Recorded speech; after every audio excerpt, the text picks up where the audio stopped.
So I was reading up on your consult and human reactive, it sounds like. Yeah, so I moved. So part of it is we just moved here from Kentucky. Okay. So it's pretty rural. You're not used to seeing a lot of people to begin with. So he's gotten a lot better. I've been here for 3 weeks now, but still, I think it's a lot of it, he's just afraid. It's a lot of fear and anxiety-led reactivity. So if someone comes to like my door, he'll bark. If I don't walk him through like a calming down or a place process, he has like nipped someone before, like not breaking any skin or anything, but he just he gets super afraid, especially like my car or apartment. Yeah. So let's say if you're walking him, what neighborhood are you in right now? I'm actually in Arlington Heights, so I'm up in Chicagoland, like the suburbs. I see, I gotcha. So yeah, not as busy as it is within the city. Yeah, okay. If we need to take him out for a walk, how's his behavior? Generally very obedient, like keeps by my side, has had a new fear of garbage trucks lately, so he will like pull insanely outside of the direction. With people, he will not react to them unless they like go to try and pet him, which I'm generally like, hey, don't pet him. He doesn't like that. And this is outside. Yeah, this is outside. But other than that, lately, if I talk to you for long enough, he will then let you pet him. But if it's like a short, brief interaction, he generally is like hesitant. Sure. But okay. So territorial over the home, and then in your car, like if someone comes up, he barks, just barks. Okay. How is he in Kentucky?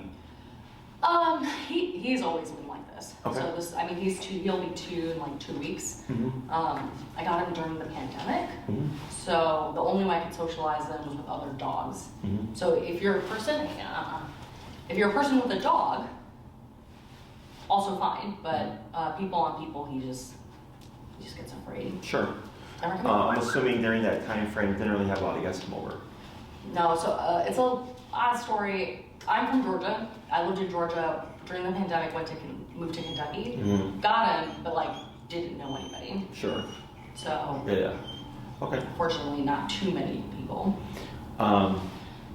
Anything else behaviorally, or just that you want to work on with him? I mean, I don't know if you're catching anything now as we're interacting, but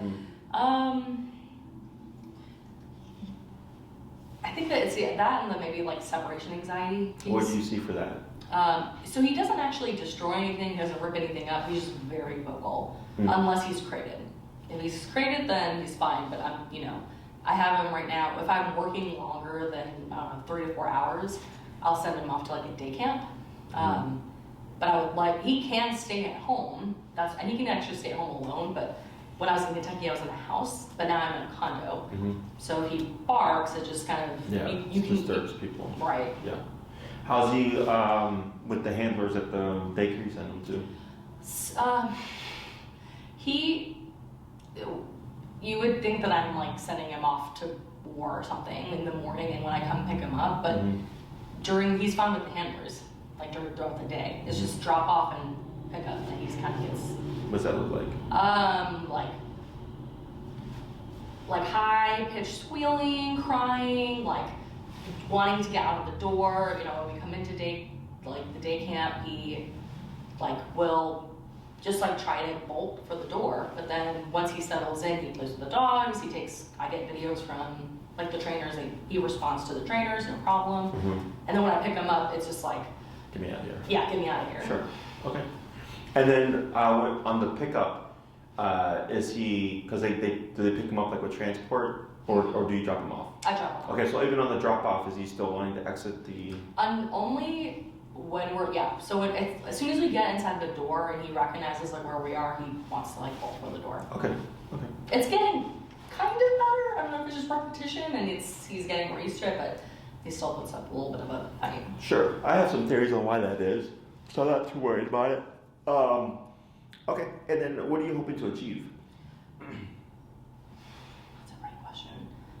I think part of it is the self-regulation. Okay, well, it's 2 parts. Obviously, as an owner, would love to be able to figure out how to navigate his anxiety better, or how to respond to his fear and be able to get him to calm down in situations. Mm-hmm. But then also, if he became more regulating, if I had more exercises to teach him how to be regulating, does that make sense? I get what you're trying to say. Yeah. Anything else? No, I don't think so. Okay. And then what kind of, were you looking on one-on-one? Were you looking to send him someone to be trained and then? I was thinking one-on-one to start. Okay. Just wanted to get like an idea first of what might be going on here before I make a decision. Sure. So I'll explain all these things and then kind of just the pros and cons of everything. So your case, not out the ordinary, especially with COVID dogs or whatever, very attached to their owners and all that stuff. And in your case, you went from Georgia to Kentucky, didn't know anybody, so then it's not like you even had a couple of guests come over, right? So typically what happens with the antisocial dogs is, let's say, like I had clients that had puppies during the pandemic, right? And they would have their close friends come over. And the dog, like those became the puppies or dogs' norm. Mm-hmm. And then after so long, anybody else, like when people were going more so back to normal and having, newer guests come over or new friends and all that stuff, the dog was not accepting of the new people, right? But they were fine with the kind of circle of people they knew beforehand, which is very common. There's like a period, so with puppies, we have 6 months, a year, and 2 years. 6 months and a year are the kind of the pivotal ones, in my opinion. So a lot of times puppies, anybody before 6 months is cool, anybody after 6 months is not cool, okay? And it can happen later. Like I have a client that lives across the street from here who their dog was completely fine. They moved across the street and it was like a 180. Like unless he knew you before, he legit will not let you in and he will bite with very much intent to harm. And they're like, this was never a thing before. It only happened when we moved. So that was like the catalyst for the shift, So in your case, I mean, because you didn't know anybody, it was kind of like, he has a very tiny circle. Yeah, I know. That's where I'm like, I tried so hard to bring him to whatever places were, like it was March 2020, and I think I got him in March 2020. Yeah. So sure. I took him to any place that would allow dogs and for him to interact with people, and I just couldn't do anything. So if you take him to someone's house, if you take him to anywhere with people, he's fine. Mm-hmm. It's when anyone tries to come in and you would ask me like, what do I hope? So I'll give you like it feels superficial. Mm-hmm. I would love to be able to not be afraid to invite people over. Sure. Because while he'll listen to me, he'll play. I don't think he would bite to harm, but I think in his mind, it's like the next step of escalation outside of barking. Correct. So when I was in Kentucky, and even when we had family over, he would just nonstop barking. Yeah, you could I'll ignore him. Okay. Mm-hmm. But then I'm just not sure how he'll be in the new space. And sure. I've been hesitant to ask anyone to come over because I haven't been sure how to handle it if he gets he was barking at people in the hallway and even in the front door lobby. Mm-hmm. He's now stopped. Mm-hmm. But it was the first 3 weeks he, because in his mind he's like, oh, it's just you and me in this entire building. It's like, no, there's 60 other people here. You gotta be okay with letting two go the hall. So he's, like I said, getting better, but it's such an uncertainty to me how he'll respond, and I think I'd love to be able to build more confidence there. Okay. So go ahead and shorten his leash here. I'm going to just test something real quick. Oh, right there, that's good.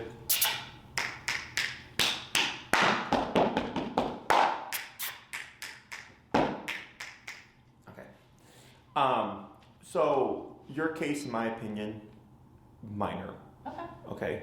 And I could be wrong, like this case here that I was just telling you about. I didn't think coming into the home was going to be that bad until the first lesson in the home, and then I was like, oh fuck, this is bad. So, because I can't tell that unless I actually were to come over and see what's going on, then I can give an assessment. But typically, I do see a little bit of anxiety, low level anxiety. Okay, I see it through his inability to settle. See how he's still standing. See how he's lightly panting here, right, mouth open, but his ears are back. Curiosity is able to come through when he came to sniff me, which is a good sign because that's social behavior. So when you're like, I can take him to places and he's fine and he will eventually go sniff you, he just doesn't like it when you make the first move, right? So that's the nervousness.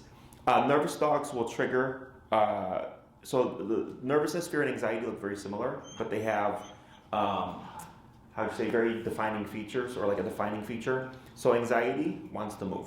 So either not sitting down, not laying down, pacing around, whining, panting. Nervousness will settle and relax, but then when I do this big movement, it will trigger. Fear doesn't let things go. They'll just stay in panic and like bark and like, they'll like be like this and skitty. They don't let it go until they're out of the situation. They're just stuck in fear, okay? So when I take him out, he's fine in a period of time versus people coming in, normal, okay? Normal for his personality type. Not normal for what the average human's perception of what a dog is capable and what a dog should be, okay? So when it comes to, and also when you said like, you've been here for 3 weeks, at first he was barking in the lobby, in the hallways and stuff, and now he's gotten better with that, right? So dogs typically take 2 weeks to a month to settle in to a new environment. So this is better.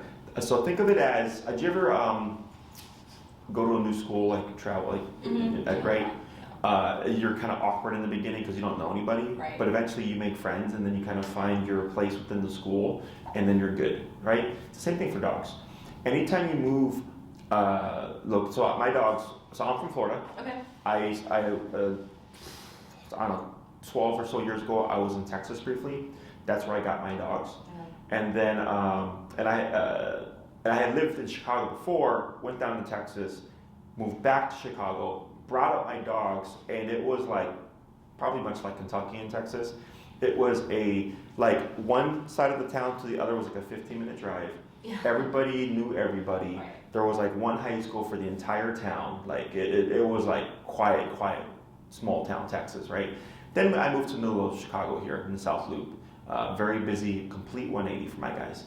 So I remember when I first moved here, my pit didn't poop for 3 to 4 days. She was holding it because she was so freaked out, and eventually one day it happened. Yeah, I can't get him to like eat consistently right now. Yeah, that's our problem. So that's all due to stress. Okay, so it usually takes 2 weeks to a month whenever you make any kind of move for the dog to settle, or like let's say you brought another dog within the home that so then you would have two. They would establish their hierarchy within that 2 to 4 week time frame. Mm-hmm. So I've had people who've adopted dogs, sweetest dog, and then at 2 weeks all of a sudden hates people or hates other dogs. And the owner's like, I don't understand, they were so sweet when I first got them. I'm like, because they're in this limbo of like, where do I fall within the home in terms of hierarchy, And then once they find that place, then you start to see issues if there are gonna be any. Sometimes it's from the get-go, day one. Other times it's 2 weeks to a month, okay? So you telling me the whole 3 week time frame and him getting better, like all that's good. Because that's, not that you haven't tried anything, but like that's pretty much just resolving itself, kind of, and there might be some stuff that's left over, what we call like residual behaviors, that may not go away on their own, but they would go away with you addressing it, okay? Because people, like the consult I had earlier, he's like, oh, they'll outgrow this, right? And I'm like, maybe. Like there's nothing to guarantee they will, and there's nothing to say that they won't. So the only real quote-unquote guarantee of addressing things is if you're proactive about addressing them, okay?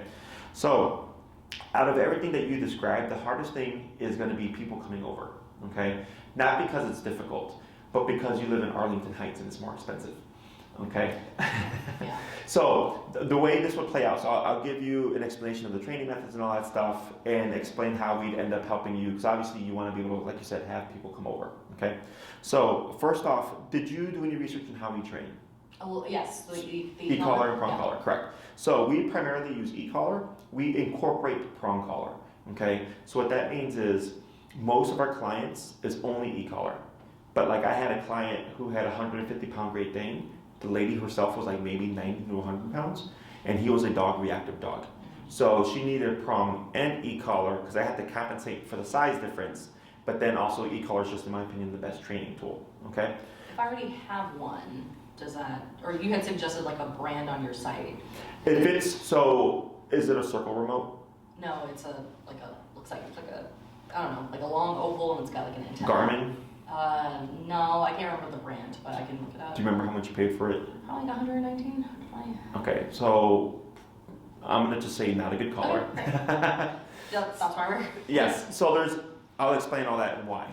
Okay, so so that's good because that makes things easier. You're already comfortable with e-collar. So e-collar is just a miniaturized TENS unit. It's a muscle contractor. Okay, if your model is the one I'm thinking of, do you know how many settings it has? How many levels? So you can so it has 2, I think. And there's, or 3, I think you can play a sound, you can vibrate it, and then you can ultimately stim. Yep. Yeah, and then for the stim, how many settings? It's like a kind of like a, I don't know how to, you turn it, and then you can go from 0 to, I want to say 100. Okay. Have you ever felt it? I have. You have? I have. At what number? I've gone up to 60, but I've never gone above 20. Okay. Just because he normally will respond to the vibration, and then. Is it a yellow remote that's ovally? No, it's black. It's black. Okay. I can look it up. Sure, yeah, if you can. So, the reason why that's so important is there are lots of e-collar styles out there. And the more professional, as I would describe ones, feel a certain way. Whereas the cheaper ones come across more so as a quote-unquote a shock, as someone would describe it as. That was way cheaper than what I paid for it. I gotcha. Yeah, yeah, I would just return that. So, so the reason why that's important is professional grade e-collars are muscle contractors. So they use them at chiropractic offices or physical therapists. If you ever had stim therapy where they move the muscles. No, but I can imagine what you're talking about. Yeah, it's that they also, if you ever watch those labor contraction pains in men videos, it's the same technology, but obviously labor contractions are uncomfortable, so they have to be high up on the machine. Mm-hmm. So the ones that we use have 127 levels. So it's really the way it's being delivered. Okay. I remember one time I had a client and they had bought one off of Amazon. It was like an $80 system. And I was like, well, let me feel it. Because they were like, saying, it has 100 levels. And it was on 4.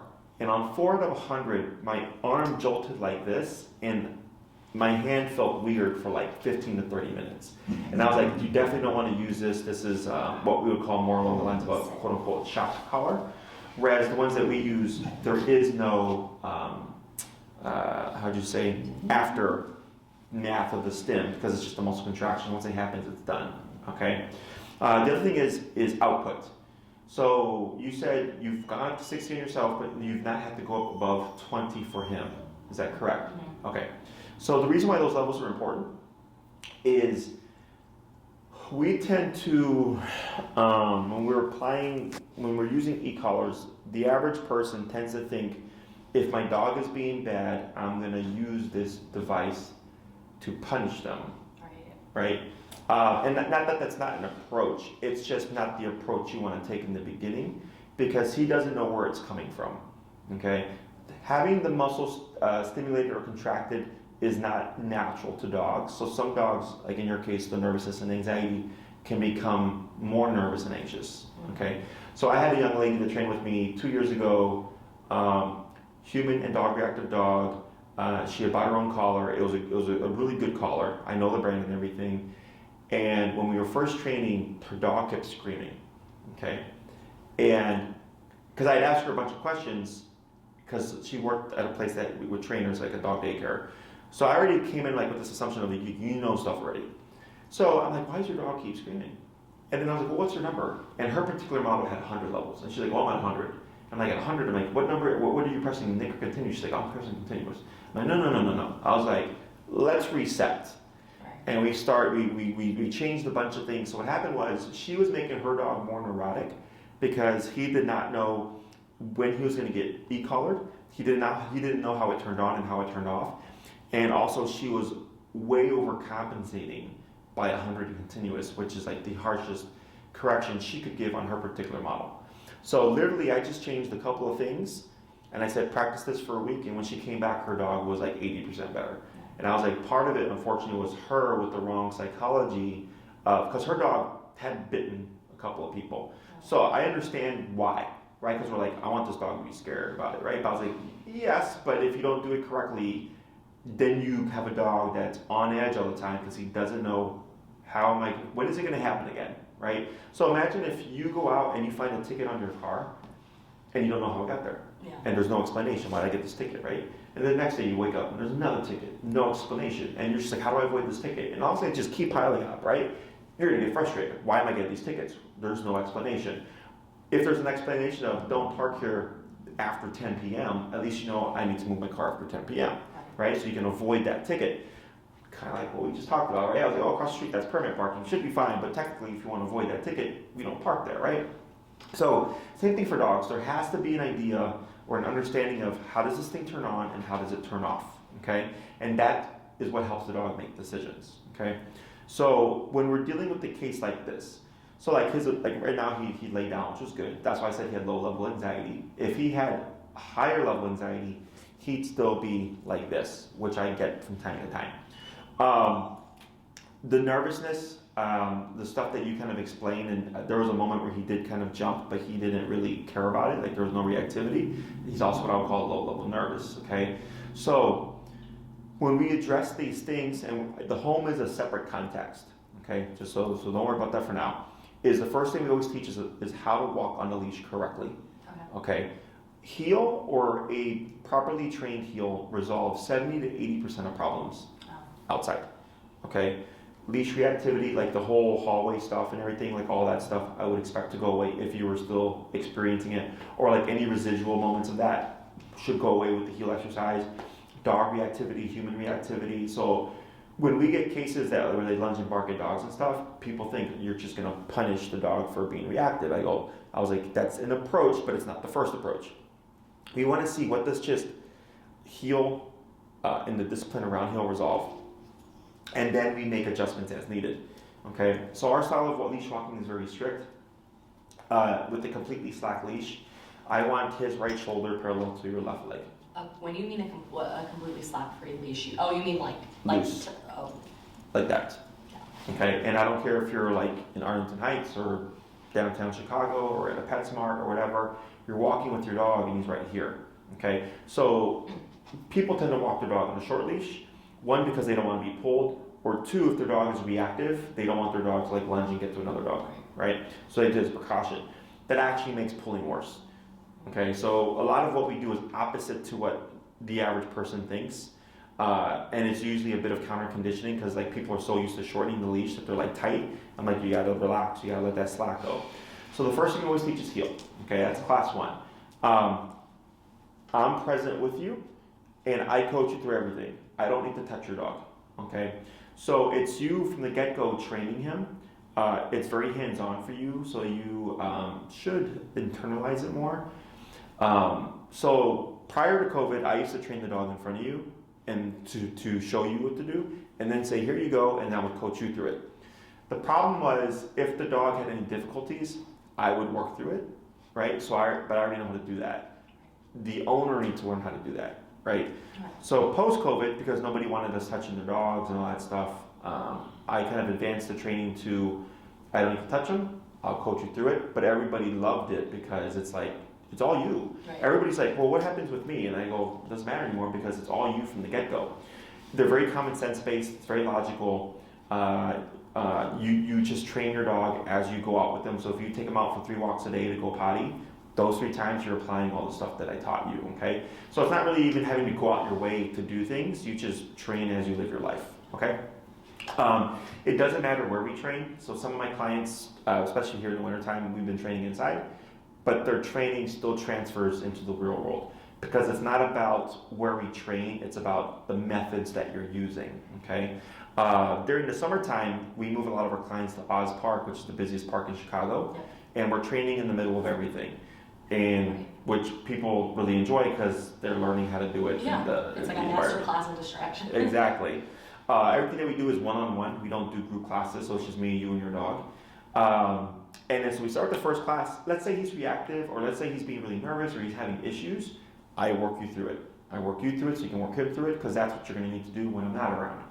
Then at the end of the class, I give your homework. You go and do your homework. You come back class 2, and then you give me feedback. I'm like, hey Jesse, like 180. Like this dog's like completely 180 now. I go, great. It's not the heel that's helping your dog. It's the discipline. It's the muscle contraction. It's the consequence. It's the being held to a standard, okay, that helps the dog. Not the obedience. because everybody teaches their dog sit and stay and whatever, right? But if that was the answer, then I wouldn't really be here, because everybody can do that. It's the discipline around it, okay? So week 1 is heal, part 1. Class number 2, talk, how's it going? Does he seem less reactive? Does he seem less edgy? Is he still afraid of garbage trucks, right? And if you're like, no, Jesse, like I walk by a garbage truck, no problem. I go, great, it's doing its work. Then we work on the second half of heal, okay? You go off and you do your homework, come back, how are we doing? Everything's great. By the 3rd class, technically, if all that stuff is going as well as I think it will, by the 3rd class, we can technically start the people coming over stuff.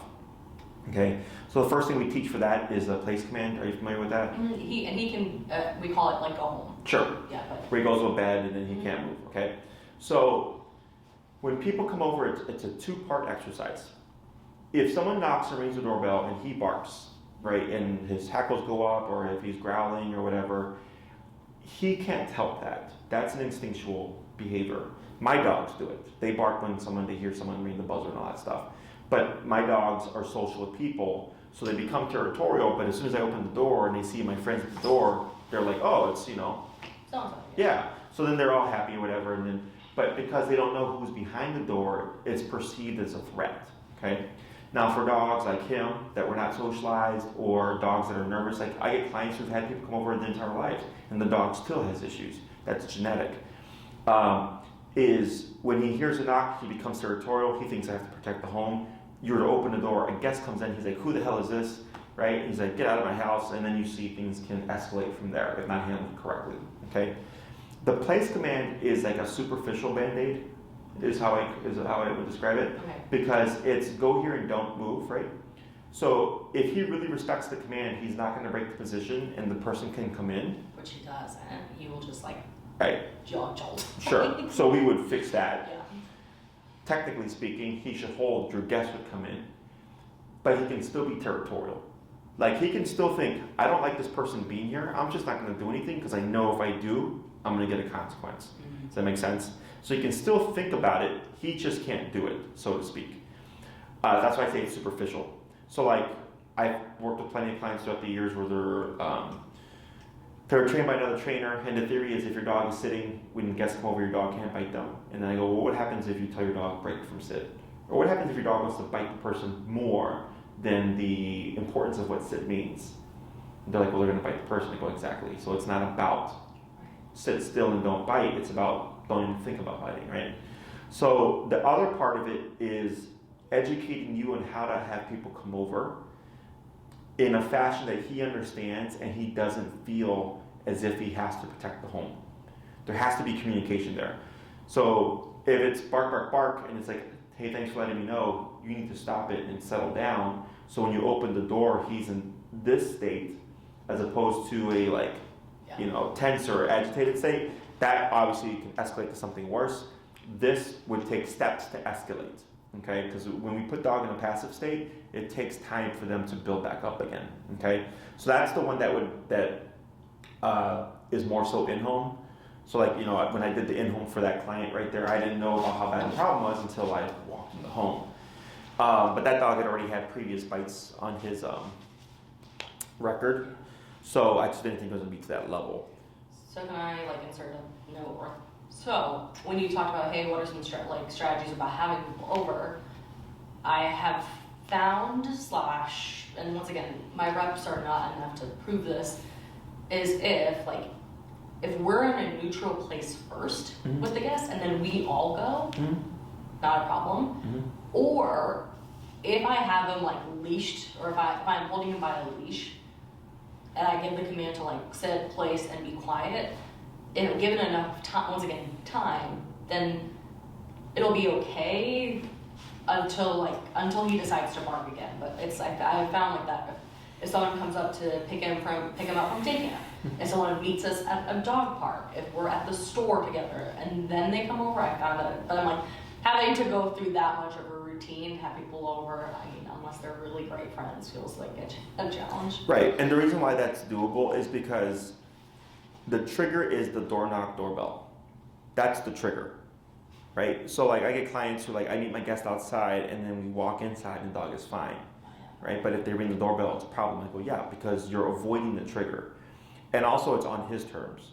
So when you said, if I have him on a leash and I wait, he'll relax, but then he'll bark when he decides to bark, because it's on his terms.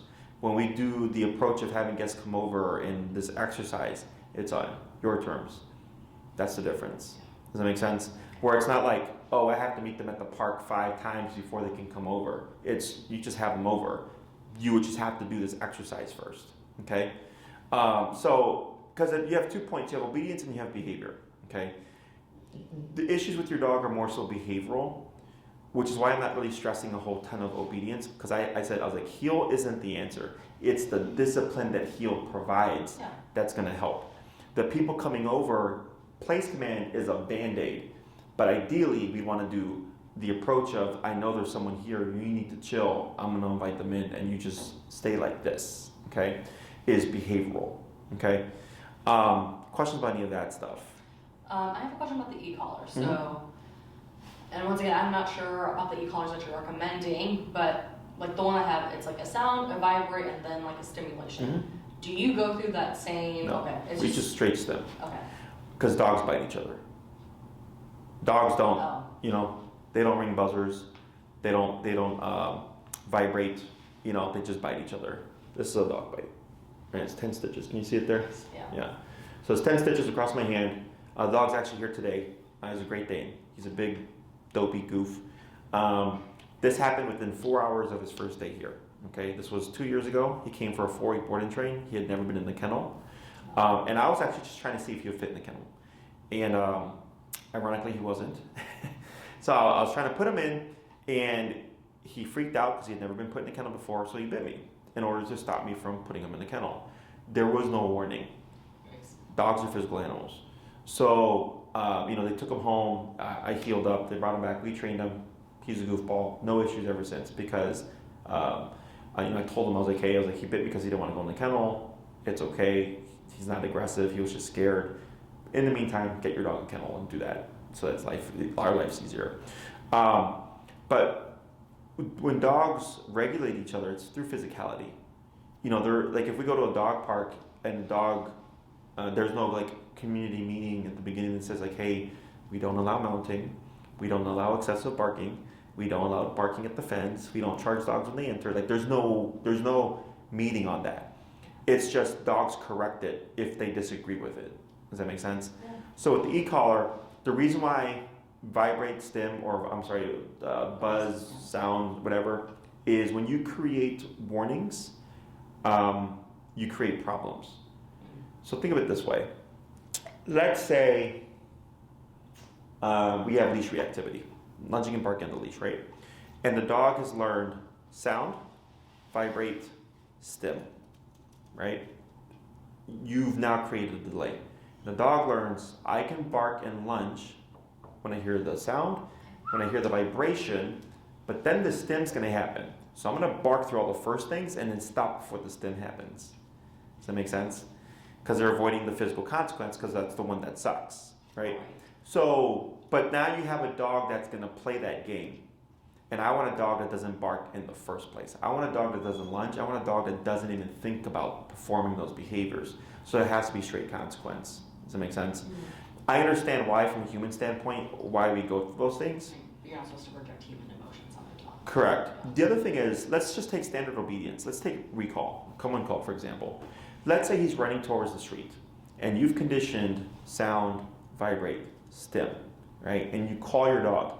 He's gonna keep running towards the street expecting sound, vibrate, stim, right? So dogs travel very fast, and within seconds he could be in the street. So I don't want a dog that thinks they have a delay. I want a dog that thinks it's immediate. So when we jump to the stim, the only way to avoid the stim is just to do it as fast as possible. Does that make sense? So the only thing that we use the vibration for is to test if the collar is on. So like if I'm working with a dog, like let's say a Collie, because he's got the longer, denser coat, we may not have full contact. So I could be at 70 out of 127 and nothing would be happening. So then I go, well, is it my connection or is it the collar not on? So when I grab the e-collar and I hit the vibration function, it should obviously vibrate. If it doesn't, that tells me it died. Maybe I forgot to turn it on, something like that. Otherwise, it has no training function. The only time I do incorporate vibrate is if it's a deaf dog. Oh, okay. Yeah, because they can't hear you. So there has to be something prior, right, to cue the dog, like you're going to need to do something. So then we condition them vibrate, then stim, but the vibrate becomes a command, so to speak. Okay? Other questions? Okay, so I do have a question. So, what is the difference, I guess, in your world from a training point of view of, like, obviously, if he's barking and it's protective and it's making me aware, it's serving like a purpose, versus like barking just for the sake of barking. Like, is there a way to train where he knows specifically, like, hey, alert me if there's someone like an intruder, versus it's someone that you see all the time and you're barking at this person? Does that make sense? Sure. So like, let's say, because you said you live in a condo building, right? Let's say in the beginning for people, it can be barking anytime they hear someone open their door in the hallway, or like barking when they hear someone walking up and down the hallway. Yes. Right? For you, because most places may have like a lobby man or whatever, like people know, like if there's anybody in the hallway, it's someone that lives here, right, or cleaning, right? Like, because we have that buffer of the security guard. So they can correct the dog for that stuff, because the human knows there's no logical reason for the dog to be alert barking. Does that make sense? But the dog doesn't know. The dog doesn't know that Mike at the lobby is the one that filters people out and only allows people who are recognized to come up, right? So then you would correct for that, right? So then he'd learn, I don't bark at these sounds. But someone trying to break into the home is a very distinctive situation he would still trigger. Does that make sense? Because he's like, the window broke. That never happened before. Right. I'm going to let mom know, right? Stuff like that would still happen. So it's not that he learns he learns what you will allow him to bark at and what you will not allow him to bark at, is how dogs think. But yes, you can, clear up the stuff you know he doesn't need to bark at. And then the stuff you want him to bark at, you would ignore and or reward. Okay. That he can pick up. You just have to be consistent, which is the hard part. Right. Other questions? As you have just kind of seen him like moving around or wanting to get attention, is there anything that you're noticing on top of if you haven't already like identified or? No, that's just standard anxiety. But I mean, it's still low, because he did it for like a minute and now he's back at your feet, relaxed. Okay. Yeah, I get dogs that won't relax the entire time. Okay. So he will do the same, like, let's say if he was at your house and he stayed with you for like 3 days, ultimately he would repeat those same behaviors. Is it just for his mind, wherever he is, that's territory, or like, does my question make sense? Yeah, they're talking about like the territorial barking and stuff like that. Yeah. He wouldn't do that because I wouldn't allow it. Yeah, that's. And you know what I'm saying? Like, Yeah, so it gets deeper. Yeah. It's because he does that because you give him something to protect. Does that make sense? Yes. Right. So, in terms of, are you stating that because, like, in terms of working on the behavior, or are you stating that as an example for yourself? Like, if I had this dog, would he still do the same stuff? I guess I'm working on the behavior or so. Okay. Yeah. So. Yeah. Something like that, I can explain to you how to I can address it, and we see, does it carry over, and then if not, in home. So the hardest part about stuff like that is transferring it to your setting for you. You know, because I can explain it, then you got to remember it, and then you got to set it up. I'm gonna have a friend come over 2 days, 3 days later, or whatever, and it's like, what did Jesse say to do, right? So it's easy enough to address and to do with these tools. It's just, are you able to transfer it to your home setting and apply it? And if not, it's not a big deal. Like we do in homes, it's expensive. It's because COVID flipped everything on its head. Where I used to travel to my clients privately, and now people travel to me. So my routine is flipped. So now if I have to go out to Arlington Heights, what is it, like a 45-minute drive? It was like 35. 35, okay, sure. Just trying to be generous. I gotta leave what I'm doing, get in my car, go over there, right? Let's say it's 45 with all I'm like taking off my equipment, all that stuff. I get to you, there's a training session. What if we go over on my way back, another 45, pending no traffic, right? So now that's 2.5 hours out my day, and that's just saying me leaving and all that stuff, right? That's technically 2 clients or 2.5 clients here. So like I have you right now, and then after you're done, I have another one, and after them another one, after them another one. I'm back to back for 4 hours straight. Yeah, but this is nervous barking, but like this here is not out the ordinary. Okay, and this is easily addressed. I'm not worried about this kind of stuff. If I'm not worried, don't be worried, is what I tell people. Okay, but yeah. It's easy enough for me to explain to you, and if needed, we're more than capable of addressing it. It's not the first time, it's not going to be the last time. It just, that's the issue now. Like, your case is actually easy, in my opinion. Hey, I'm glad that you think so. Yeah, it's just the in-home, unfortunately, is just pricey. But that's if we need to. Okay, so the way we go about this is a lot of people will come to me, and then if they need an in-home, there's just an upcharge to do the in-home, and in your case, a travel fee. But it's only for that one lesson. Does that make sense? Yeah. And I get clients that go, no, Jesse, I want you coming to my house for every lesson. So that's even more expensive because it's each lesson. And then I travel to them for each class.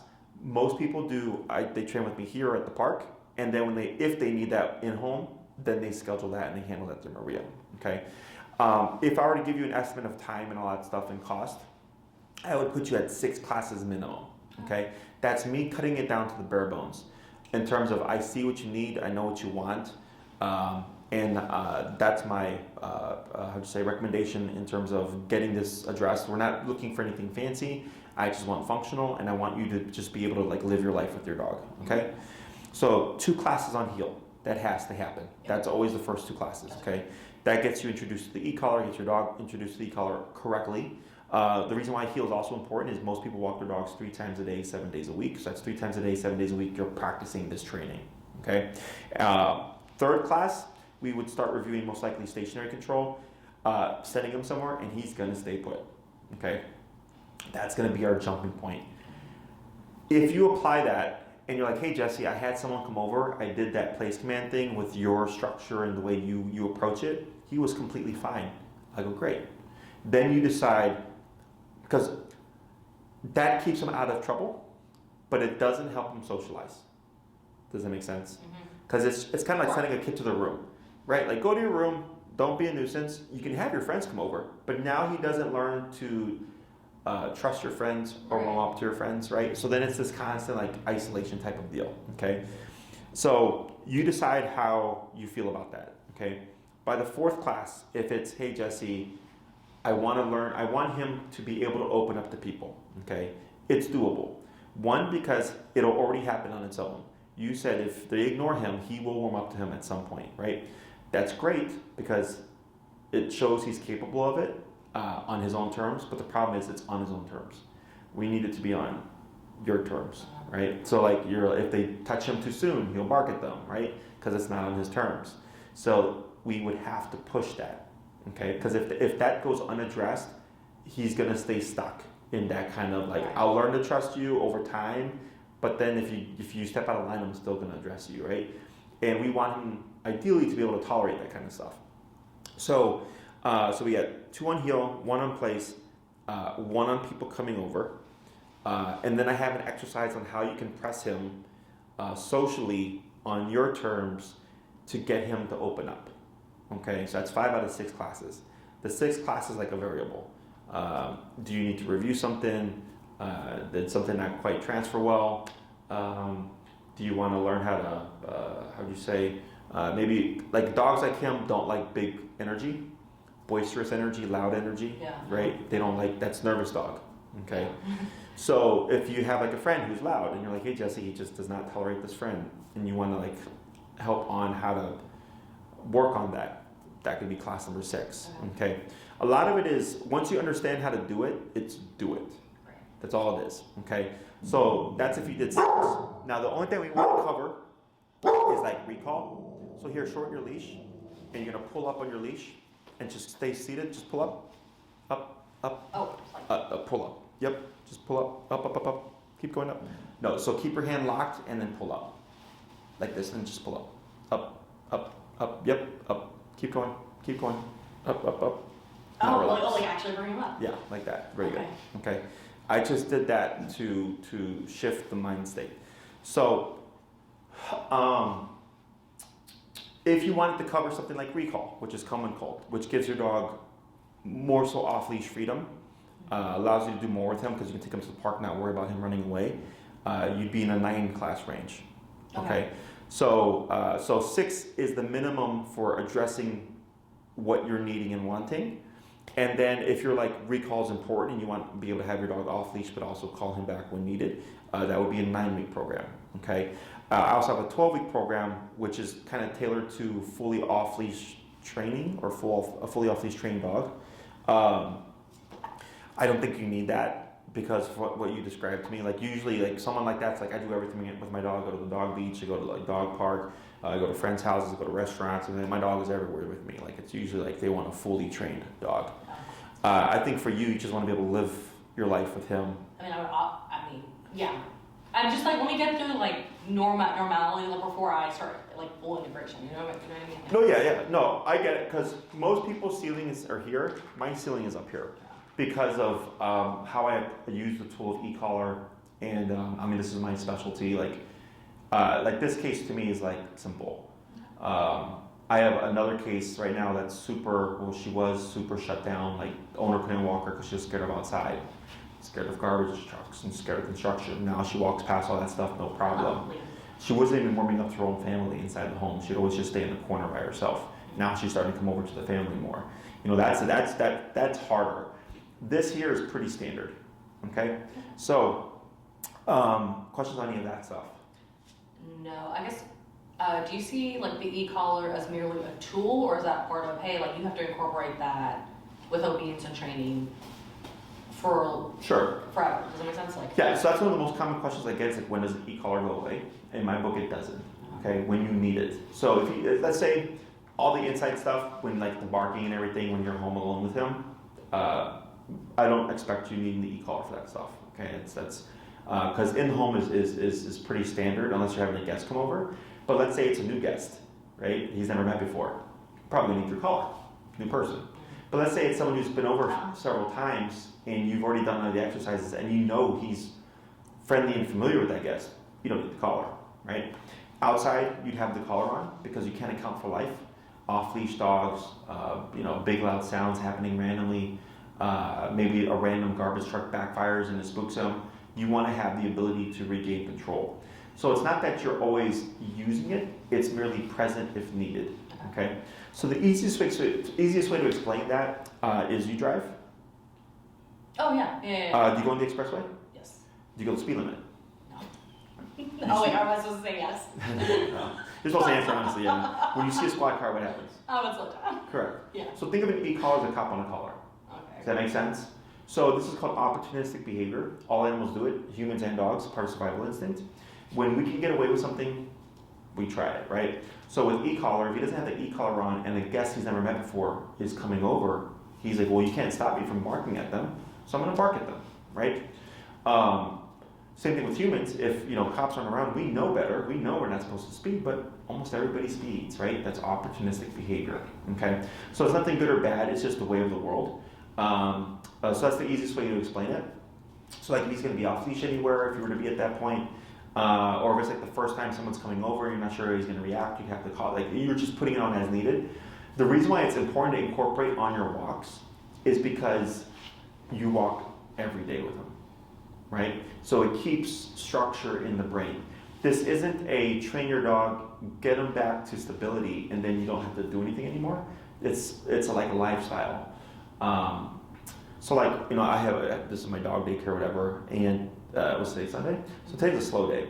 But we'll have like 60 dogs back there, and it's still this quiet because of the daily structure that we keep, okay? Whereas most daycares are like barking and loud and stuff like that. It's not here, it's quiet. And since that's the structure, the dogs just know when they come in and they're more passive and they're more calm because they're not going into a high anxiety environment, they're coming into a structured environment. So, because we keep everything consistent, And then because a lot of our clients have trained with us as well, it's familiarity for the dog. You know, so for him, every day you walk him with the e-collar, and like, let's say he makes a mistake, and you give him that consequence, right, with the e-collar. That's what's helping him. Because, like, let's say you do all the training stuff, right, and he's doing great, and then one day, 6 months after training, he has a moment, and you correct him, and he goes, "Oh, consequence is still a thing." Okay, he just keeps chill. That's why our laws are ever present. They don't change really, and if they change over the course of time. Could you imagine if stoplights changed meaning every other day? There'd be crashes all over the place. The consistency of green means go, yellow means slow, and red means stop, right, is what keeps traffic accidents to a minimum. But if it was one day green was go and one day green was stop, it'd be confusing, right? So the consistency of structure is super important. That's why the heel is one of the most important things that we ever teach, because most people walk their dogs at least 3 times a day, 7 days a week. Okay? Other questions? Shoot, I did. And then... No, I don't think so. How much does he weigh? 57. Okay. So you technically have 2 options for the e-collar. One is meant for 70 pounds and under. One is meant for 70 pounds and over. Okay? The reason why I suggest either or is more so for peace of mind. Some of my clients, I think you'd be fine with the 70 and under. But every now and then I get a case where it's like could be some unpredictability there in terms of intensity. So then I'll tell the owner, like, you know, if you opt for the higher powered collar, you have the best collar. So if things did go south, it's not like, oh crap, I need to exchange or return this collar or buy a whole new separate collar to address the dog or whatever. I'm going to say you'd be fine with the 70 pound and under. In terms of cost, one is $287-ish with tax, the other one is $330-ish with tax. Okay, they last a really long time. I've had mine for like 10 years, and then I just recently replaced them.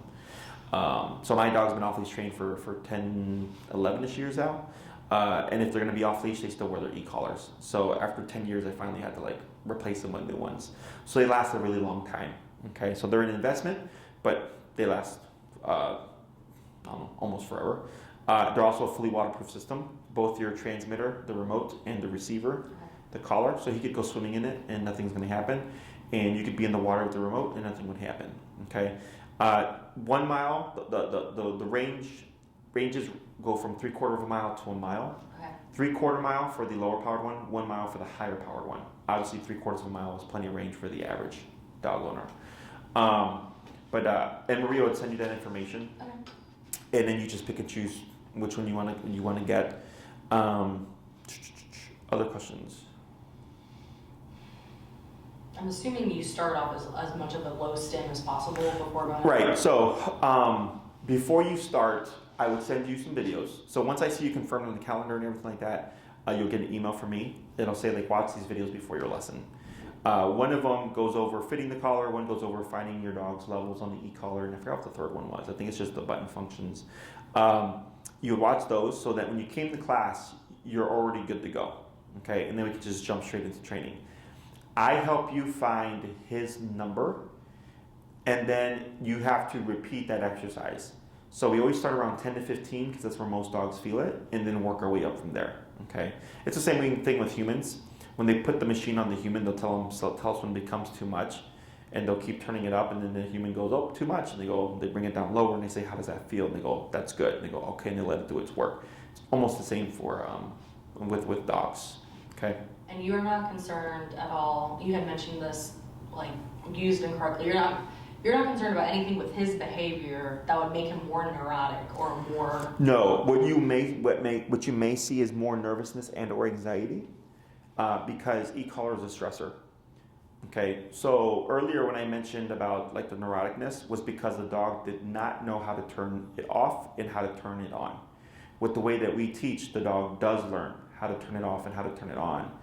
But because e-collar is a stressor, you're going to see potentially escalated nervous and anxiety levels in the beginning. But that's a stress response. Once the dog understands how to control e-collar, that goes down. That's actually how we build confidence. So it's hard for someone to like kind of picture how using something that's seen as a negative to build confidence. But like, let's say he shuts down and he's like, I don't want to walk. Most people would stop and or reset the training. We don't. We make the dog walk using the e-collar. Okay, so the dog goes, well, I try to avoid it by shutting down, but it just kept going up. And then eventually I couldn't ignore it anymore and I had to move forward. But as soon as I moved forward, everything disappeared.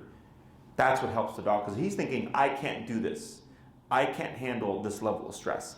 And I go, yes, you can. And I keep putting him under more stress until he decides to counter his instinct and decide, I'm going to move forward. But then everything disappears. So the dog goes, oh, all along I just have to walk. And we go, yeah. Okay. And if you want to see an example, or like, did you watch any of our videos? No, I don't think so yet. So if you go to my YouTube, my website, canineperspective.com, and you scroll down on the homepage, you'll see a video. It's got a picture of a pit bull like smiling with her mouth open. You can click on that video. It should take you to my YouTube channel. Okay, that video is a great video to watch. That was a very intense human and dog reactivity case. Okay, so you see in the beginning of the video, she's like lunging at everything and she's like barking at me and stuff. And then by the end of the class, I'm touching her and she's just sitting there, no problem. Okay, because she came in with her stress levels up to here, but with e-collar, we brought her stress levels down to here. So because she wasn't stressed, I was able to make contact with her and everything was fine. And in the video, I explain all that stuff. It's a lesson, but then I'm speaking over it, explaining like how the process works. So on my YouTube channel, there's a playlist called Dog Training and Client Highlights, I believe. You click on that playlist, and it's videos, shortened 10 to 15 minute videos of me breaking down the theories and then using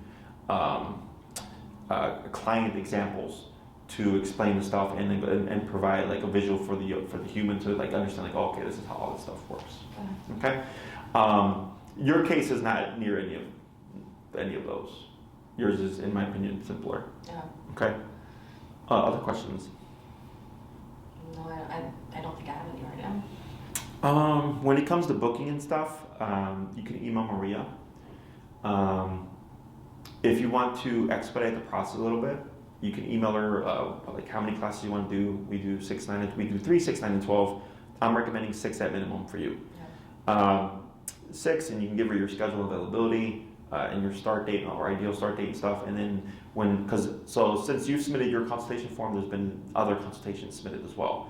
So you're gonna please allow her a 3 to 5 business day turnaround, because then you're kind of back in queue again. Once you're on the calendar, like let's say you did 6 classes and you chose Sundays at 2:30 or whatever, if it's available. Yeah. Sunday at 2:30 would be your time for 6 weeks plus 1. Okay, no one's gonna take it from you. So it's a recurring schedule. And then you're on the calendar, and unless you need to change something, you don't have to worry about anything. And in terms of like, if you want to do 6, see how he does, and then like extend later on, you absolutely can. We just don't prorate things anymore. Okay. So if you did 6 and then 6, it'd be 1,000. So you're looking at 2,000, right? If you do 12 up front, it's 1,725. Gotcha. So it's cheaper per class up front. This makes it easier for Maria to book my calendar, because if you tell her, hey, I want 12 classes, she blocks out 12, 13 weeks for you. So then she knows I don't have to worry about booking you anymore. But if you did 6, after the end of your program, she's already booking another person, because we book ahead of time, right? So then if you came back and said like, hey, I want another 6, well, now you're back in line, and now she's going to find you another spot to finish off the next 6 classes, because they're considered 2 separate programs. What is the price difference between the 6 and the 9? Or should I need to ask Maria? Off the top of my head, I believe 6 is 1,000. I believe 9 is like 1,325 or 1,375, and these are all on my website. Yeah. And then 12 is 1,725, I think. Okay, but Maria can send you the prices. They're also just on my website. Great, I gotta go look. And then they break down. Yeah. So this is sounding like a silly question, but I'm gonna ask it anyway. So if like the walk is being used as like a conditioner for consequence and using the e-collar, right? What are some ways to build back some fun or some like play, I guess, if that was his like go-to for excitement and energy and fun? Maybe that's too much of a... Talking about like a reinforcer, like a positive... Yeah. I don't worry about that at the beginning. because it's not that it's not going to help, it's just the last thing that's going to help. Okay? So like, dogs don't give each other praise and dogs don't give each other treats. They just correct the things that they disagree with. Does that make sense? So let's say with like the obedience stuff, like this here, right? He sat. You could praise him. I wouldn't praise him. Why? Because that's what he's supposed to do? He's supposed to sit, but what else? He's growling. Oh, yeah, so you don't, okay. Because now you're rewarding, yeah, you sat, which I understand, and we both understand, you're petting him for sitting. But he thinks I'm being pet for growling. Does that make sense? Mm-hmm. So I don't care about the reinforcement, I care about where it's applied. But in the beginning, if you're worried about the treats and the leash and the e-collar and the dog and the behavior and the body language and the person and the proximity to the, you see all these things start to stack? It's the last thing I want to add in because one, I'm not worried about it. It's like it doesn't hurt and it doesn't help is what I tell people. Once we got, like, let's say you come back after your first class, you're like, man, Jesse, this guy, 180, like, awesome, right? I go, cool. And then we do the second part of heal, and then I say, here's where you can put in a little bit of positive reinforcement because we've made so much progress already. Does that make sense? In the beginning, I don't want to overwhelm you with too many things because you're not a dog trainer. I simplify it. I've cut out all the BS. So like when I said 6 weeks, bare bones, I'm cutting out BS.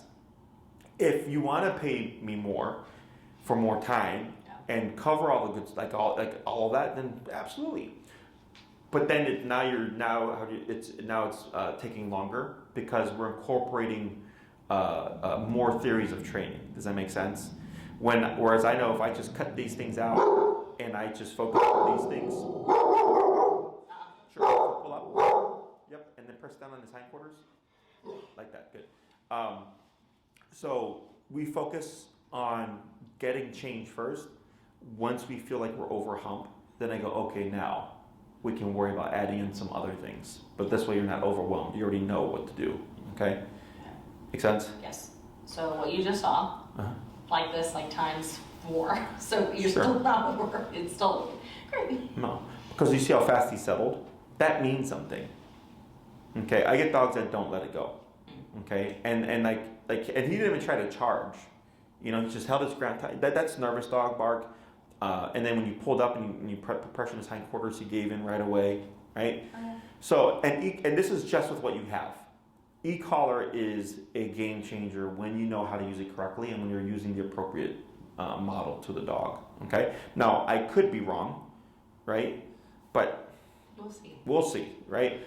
The hard, out of everything that you described, the only thing that is that I just can't speak on as is the home stuff is people coming in, okay?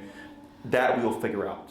And I'm wondering, like, after a few sessions, I could like probably record if people come over him. And just shoot me a video. Go like, hey Jesse, this is what he looks like, you know. And if you're that, and then this is more so personal preference. If you're that concerned about people coming over and potential for biting stuff, muzzle condition. Okay, and I would start that process now. Regardless if you train with me or you train with another trainer, anybody who knows how to work with dogs is going to tell you muzzle condition. Okay. And when you mean muzzle condition, you mean familiarity or just like learning how to use it? Being able to put on the muzzle and wear the muzzle without fighting the muzzle. Fights it. Yeah. So, and Maria can send you videos on how to condition. Okay. So when you email her, just say, hey Maria, could you send me the muzzle training videos? She'll send you a link. Okay. Great. I would suggest you start that process because when we get to the in-home stuff, you're going to have anxieties and fears. What happens if things go south? The muzzle helps remove like the worst case scenario thing, which is an actual bite, right? It's that buffer. And we've had it where dogs try to bite someone, but everything was fine because of the muzzle, So muzzle conditioning can take a long time. So, and you've already told me that he already doesn't like it. So if it came to the point where it's like, hey, I want to have people come over, but he's not accepting the muzzle, that can be a class. We do what's called force conditioning, which is using the e-collar to condition the dog to wear the muzzle. It's not the best approach. It's not my favorite approach, which is why I say now with food, treats, bacon, turkey, bologna, hot dog, sausage, condition do not take to food as a reward at all. Like I've tried. Do you free feed them? No. The food's not out all day? Oh yeah, and you said that he's not eating right now due to stress. Okay, but well, we have to figure that out. Just in general, like he, at some point after a year and a half, he got too smart to the treat piece. He's like, oh, if I don't take the treat, then I don't have to do it. So then he just doesn't take the treat. Gotcha. Okay. The only thing that works right now is a ball. If I have a ball in my hand, then he'll just like, listen. But that's not how you want to operate either, because you don't have a ball in your hand all the time. Yeah. So then we'd have to figure that out. So that's a topic for another day then. Yeah. Any other questions? No, for yeah. So if you have anything else, you can let us know. You talk to Maria. She'll handle everything. So you can either email her, give her all your information and stuff, and she'll email you a contract, or you can wait for her to get in touch with you, and just give her a few days so you're back in line again. Okay? No worries. Awesome. Thank you. I got to get to my next one here.